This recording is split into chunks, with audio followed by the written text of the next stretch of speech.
السلام علیکم ناظرین، آج ہم بات کریں گے پاکستان میں خواتین کے تحفظ کے بحران پر۔ ایک بار پھر یہ موضوع اس وقت سامنے آیا ہے جب مشہور سوشل میڈیا انفلوئنسر سامہ حجاب نے الزام لگایا کہ کئی دن تک ان کا پیچھا کیا گیا، ہراساں کیا گیا، دھمکیاں دی گئی اور بالآخر ان کے گھر کے باہر ان کو اغوا کرنے کی کوشش کی گئی۔ اسلام آباد پولیس نے ایک شخص کو گرفتار کیا ہے، لیکن یہ کیس صرف ایک فرد کا نہیں بلکہ ایک بڑے سماجی المیہ کی نشاندہی کرتا ہے، وہ المیہ جس میں خواتین کو صرف زندہ رہنے کے لیے بھی جدوجہد کرنی پڑتی ہے۔ ناظرین، سامہ حجاب نے سوشل میڈیا پر ایک ویڈیو کے ذریعے بتایا کہ کس طرح وہ کئی دنوں سے تعاقب اور ہراسانی کا شکار تھی۔ ان کے مطابق یہ شخص بار بار ان کا پیچھا کرتا رہا اور بالآخر ان کے گھر کے باہر انہیں اغوا کرنے کی کوشش کی۔ پولیس نے ان کی درخواست اور ویڈیو بیان کے بعد کارروائی کی اور ملزم کو گرفتار کر لیا۔ مقدمہ شالیمار تھانے میں درج کیا گیا۔ اس ایف آئی آر میں کئی دفعات شامل کی گئی جن میں خواتین کو ہراساں کرنے، اغوا، حملہ، ڈکیتی اور بدنامی جیسے الزامات شامل ہیں۔ سامہ نے پولیس کا شکریہ ادا کیا، لیکن ساتھ ہی ایک اہم سوال اٹھایا کہ کیوں ہر بار خواتین کو اپنی صداقت ثابت کرنے کے لیے خود پر لگنے والے سوالات کا سامنا کرنا پڑتا ہے؟ کیوں انہیں صرف اس لیے جھوٹا کہا جاتا ہے کہ وہ زندہ بچ گئی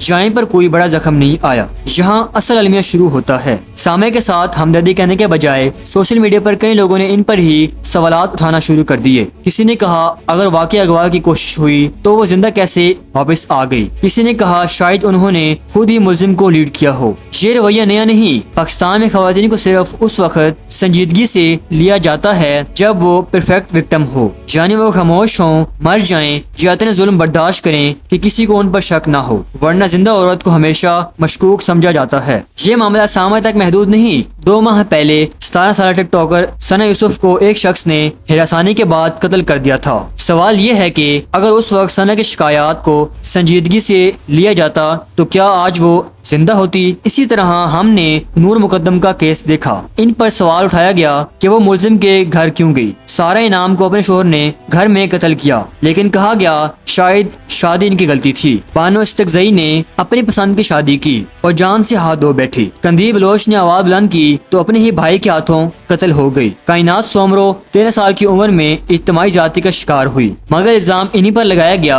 اور انہیں اپنے ہی ریپ کرنے والے سے شادی پر مجبور کیا گیا۔ یعنی چاہے عورت بولے یا خاموش رہے، اپنا فیصلہ خود کرے یا دوسروں کے فیصلے مانے، آخرکار الزام عورت پر ہی لگتا ہے۔ ہر کیس میں سوال عورت سے پوچھا جاتا ہے وہ پہن کر کیوں نکلی، اس نے نہ کیوں کہا، اس نے گھر کا پتہ کیسے بتا دیا، اس نے مرد کو پرووک کیوں کیا؟ یہ سب سوال دراصل ملزم کے جرم کو چھپانے کے لیے ہوتے ہیں۔ جیسے معاشرہ چاہتا ہے کہ عورت ہمیشہ دفاعی پوزیشن میں کھڑی رہے اور مرد کے ظلم پر بات نہ کرے۔ جو خواتین ہمت کر کے سامنے آتی ہیں اور آواز بلند کرتی ہیں، ان پر کہا جاتا ہے کہ یہ سب کلاؤڈ کے لیے ہیں۔ جب ثنا یوسف کو قتل کیا گیا تو کہا گیا یہ سب ٹک ٹاک کی وجہ سے ہوا، گویا قصور ہمیشہ خواتین کا ہے اور مرد کے عمل کو اس کی کمزوری کہہ کر جواز دے دیا جاتا ہے۔ یہ سوچ اصل میں مردوں کے جرائم کو بڑھا رہی ہے، کیونکہ انہیں معلوم ہے کہ آخر میں الزام عورت پر ہی آئے گا۔ سامع حجاب کا کیس ہمیں یہ بھی بتاتا ہے کہ پاکستان میں خواتین کی حفاظت ایک منظم مسئلہ ہے۔ ہراسانی کی شکایات اکثر درج ہی نہیں ہوتی۔ پولیس ایکشن صرف تب لیتی ہے جب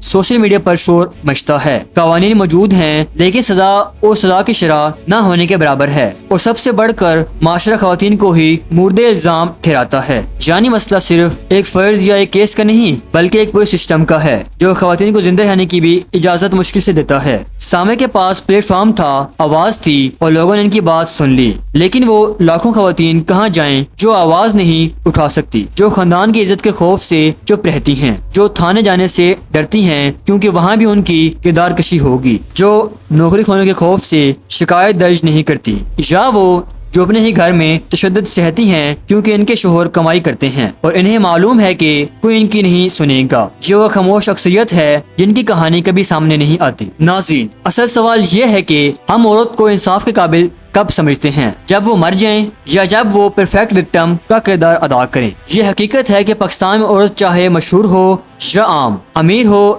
یا غریب، شادی شدہ ہو یا غیر شادی شدہ، اگر وہ عورت ہے تو خطرے میں ہے۔ سامع حجاب کا کیس ایک یاد دہانی ہے کہ جب تک معاشرہ خواتین کو برابر کے انسان نہیں مانے گا، ان کے مسائل محض خبریں ہی رہیں گی، اور آخر میں جب تک ہم ہر بار یہ سوال پوچھتے رہیں گے کہ عورت نے کیا غلط کیا، تب تک مردوں کو جرائم کو سمجھنے اور عورتوں کی زندگیوں کو قربان کرنے کا یہ مسئلہ ختم نہیں ہوگا۔